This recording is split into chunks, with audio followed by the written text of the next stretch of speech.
তো আমরা এখন এটা উড়াই দেখবো যে আসলে ওটা উড়ে কিনা। বডির ওজন বেশি আছে, কিল বেশি দিয়ে জাফর সারো লাও। সেই বাতাস হচ্ছে।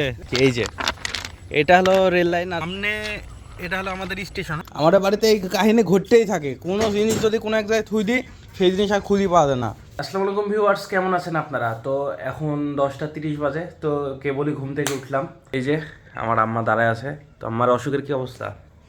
এখন জ্বরটা গেছে, একটু ভালোই আছি। তো ভাব আবার খারাপ হয়ে যাচ্ছে, আবার মনে হচ্ছে আবার আসবে। আবার আসবে। আম্মার তো খুবই খারাপ অবস্থা, একটু পরপর জ্বর আসছে আর ছুটছে, আসছে আর ছুটছে। আম্মা খাবার রেডি করে ফেলেছে এর ভিতরেই। তো এই যে এখানে আছে আচার, তারপরে এখানে সবজি, এখানে মুরগির মাংস, খিচুড়ি। তো খিচুড়ি দিয়ে ভাতটা খাবো এখন। আর আমার আব্বা গেছে এখন হলো কলাহাটা, মানে হলো হাট করতে গেছে। আজকে হাটের দিন না, কিন্তু তাও আজকে কলাহাটা গেছে, কারণ আজকেও ব্যবসা হয়। এই হাসি, খাবি? ওরে বাপ রে বাপ, এই জিনিস নিয়ে আমি কত ধরে বেরাবো এখন? না এই জিনিস নেবো না, ভয় লাগছে। ভিউয়ার্স, একটা হ্যাসি খুঁজে বেড়াচ্ছি তখন থেকে। হ্যাঁ, বাড়িতে একটা হ্যাসি ছিল, এখন খুঁজেই পাওয়া যাচ্ছে না। আসলে আমাদের বাড়িতে এই কাহিনী ঘটতেই থাকে, কোনো জিনিস যদি কোনো এক জায়গায় থুই দিই সেই জিনিস আর খুঁজে পাওয়া যায় না। এখন হ্যাসি হারা গেছে ভাই, কোনো জায়গায় খুঁজে পাওয়া যাচ্ছে না। ভিউয়ার্স, আমরা এই যে মাচানে চলে আসছি। মাচানে এই যে আম খাওয়া চলছে, প্লাস নতুন একটা ডিজাইনের চিলি বানাচ্ছি। আসলে এর নাম চিলি কি নাম কিছু বলতে পারলাম না, কারণ এটা আমি হলো অনলাইনে দেখে আর কি বানানোর চেষ্টা করছি। এখন দেখা যাক উড়ে কি না, বানাতে থাকি। আমার সেই চিলি বানানো কমপ্লিট, এখন দেখার বিষয় হলো উড়ে নাকি। তো চলুন দেখা যাক। আর এই যে জাফর আমার ছোট ভাই, সে একটা ঘুড়ি বানাইছে, তো সেটা উড়াবো। আসলে এটা নতুন একটা স্টাইল, আমি অনলাইনে দেখে শিখলাম আর কি। তো অনেক মানুষে দেখছি উড়াচ্ছে, তো দেখার বিষয় এটা কি আসলে উড়ে নাকি। যদি উড়ে তাহলে এরকম আরো বড় বানাবো। জাফর সারো লাও। সেই বাতাস হচ্ছে। ও উড়ে গেছে রে।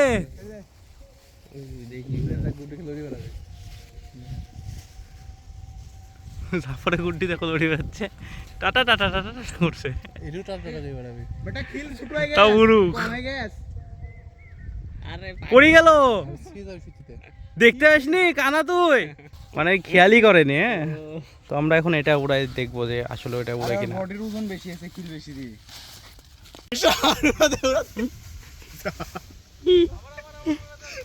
লালা আমাদের সবাই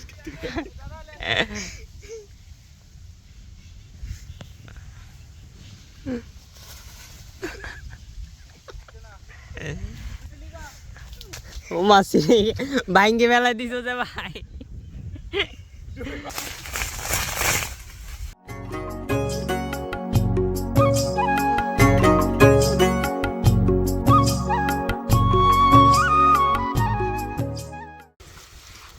কত সুন্দর মরিচ হয়েছে। সেই চিলি উড়াতে আসি, চিলিটা আর উড়েনি, খুবই ব্যর্থতা। খুব কষ্ট করে উড়াতে আসলাম কিন্তু উড়লো না। প্লাস সেই যে ঘুড়িটা উড়াতে আসলো, সেই ঘুড়িটাও আকাশে উড়ার পরে নিচে নেমে যাচ্ছে এমনি এমনি। তো কিছু করার নেই, আমরা সবাই চলে যাচ্ছি এখন। বাসায় চলে আসছি ভিউয়ার্স, প্রচণ্ড গরম আজকে। কি রান্না বাড়া হয়েছে মা? হয়েছে? কি রান্না বাড়া? তোমার নানি হচ্ছে গোস্তের তরকারি, ডাল দিয়ে সাজিয়ে রান্না উঠে গেছে। হ্যাঁ মাছের তরকারি হ্যাঁ, তো খাওয়া দাওয়ার ব্যবস্থা করেন। চিলি বানাইছি না, চিলি উঠলো না। বুঝছে না? না, কে জানি কি হলো, উঠছে না। এখন আমি গোসল দিব, গোসল টোসল দিই, ফিরে এসে খাওয়া দাওয়া করে নিই। ভিউয়ার্স, আকাশের অবস্থা খুবই খারাপ, প্রায় অন্ধকার অন্ধকার ভাব। এই যে অনেক মেঘলা ওয়েদার হয়ে আছে। তো আম্মা আমাকে যে বস্তা আর এই যে লাইট, হ্যাঁ, এগুলা বের করে দিয়ে বললো যে আম কুড়াতে যেতে। আমার আম্মার নিজেও চলে গেছে। আম্মার যে জ্বর আইছে, আম্মার তার খেয়াল নাই, জ্বরমর বাদ এখন আম কুড়াতে হবে। তো সব কিছু আমাকে রেডি করে দিয়ে আম্মা নিজেই চলে গেছে আম কুড়াতে। এখন দেখা যাক ওয়েদার কেমন থাকে। যদি ওয়েদার খারাপ হয়, ঝড় আসার মতো, তাহলে আমিও চলে যাব এখন আম কুড়াতে। আকাশ একদম ফাঁকা হয়ে গেছে, আবার রোদ বেড়া গেছে। এই যে সূর্য উঠে গেছে আবার। তো যেই পরিমাণে আকাশে মেঘ দেখা গেল, হ্যাঁ, আম্মা তো বাগানের দিকে দৌড় দিছে যে আম কুড়াবি বলে। বাগান টাগান সব শেষ, আম কুড়ানি শেষ। আকাশে মানে পানি তো দূরে থাক, একটুকু বাতাস টাতাস কিছু হয়নি, শুধু খালি মেঘলা আবহাওয়া হয়ে গেছিলো, তাই তাছাড়া কিছুই হয়নি। তারপরে আম্মা এই যে আমটাম পাইছেন কিছু? আমি বাগানে যাইনি বাবু তো কত দূর গেছিলেন? 2 ঘন্টা গেছেন যাইনি বাড়িতে এসেছিলাম ঝড় আচ্ছা। উঠে ঝড় ওঠার জন্য আমার ঘুম থেকে তুলে দিলেন। মেঘ লাগাইছিল ঝড়ই আসলো। তো এই ঝড় আসবে বলে ঘুম থেকে আমাকে ডেকে তুললো, তুলে আর ঝড়ই আসেনি।